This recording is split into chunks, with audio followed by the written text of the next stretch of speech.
আমরা দেশের যে জনসংখ্যা তার অর্ধেক নারী।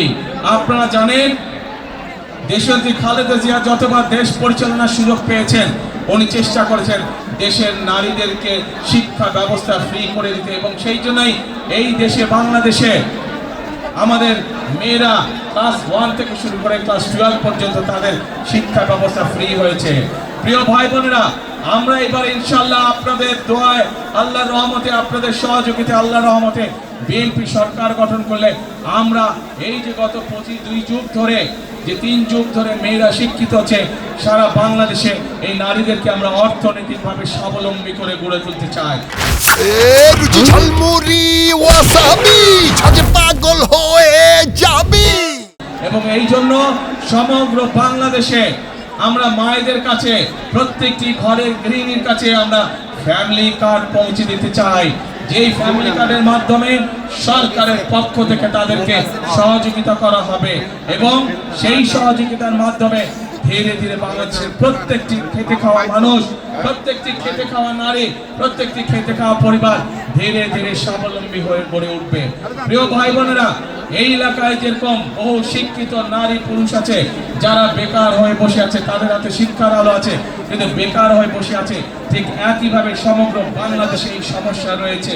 আমরা বাংলাদেশের প্রত্যেকটি জায়গায়, ঢাকা মহানগরীতে প্রত্যেকটি এলাকায়, প্রত্যেকটি আসনে আমরা অন্তত মিনিমাম একটি করে ভোকেশনাল ইনস্টিটিউট তৈরি করতে চাই, যার মাধ্যমে আমরা আমাদের শিক্ষিত ছেলেদেরকে, শিক্ষিত মেয়েদেরকে আমরা ভাষা শিক্ষা সহ বিভিন্ন বিষয় ট্রেনিং দিতে চাই, যার মাধ্যমে তারা হয় নিজের ব্যবসা বাণিজ্য শুরু করতে পারবে অথবা বিদেশে কর্মসংস্থান ব্যবস্থা করে বিদেশে যেতে পারবে।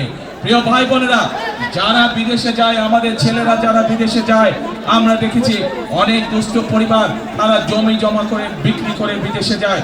আমরা সিদ্ধান্ত গ্রহণ করেছি যারা চাকরি নিয়ে বিদেশে যাবে তাদেরকে যাতে জমি বিক্রি করতে না হয় সেই জন্য আমরা ব্যাংক থেকে তাদেরকে স্বল্প সুদে তাদেরকে ঋণ দেওয়ার ব্যবস্থা করব, যাতে আমাদের তরুণ সমাজের সদস্যরা যখন বিদেশে যাবে তাদেরকে পৈতৃক সম্পত্তি বিক্রি করতে না হয়।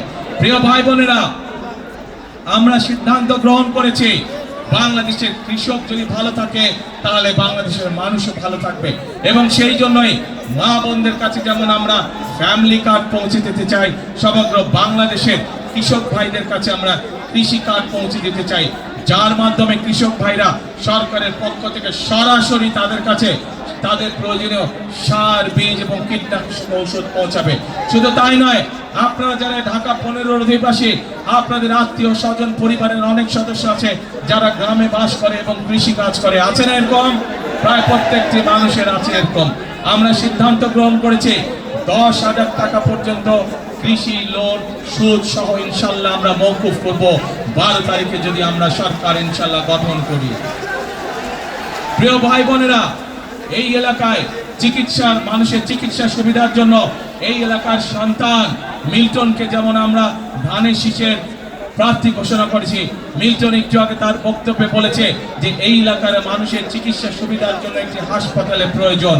আমরা সারা বাংলাদেশের মানুষের কাছে আমরা গ্রামে গ্রামে চিকিৎসা সুবিধা পৌঁছে দেওয়ার জন্য আমরা হেলথ কেয়ার নিযুক্ত করতে চাই, যারা গ্রামে গ্রামে যাবে, বিশেষ করে মা বোনদেরকে তারা চিকিৎসা সুবিধা দিবে।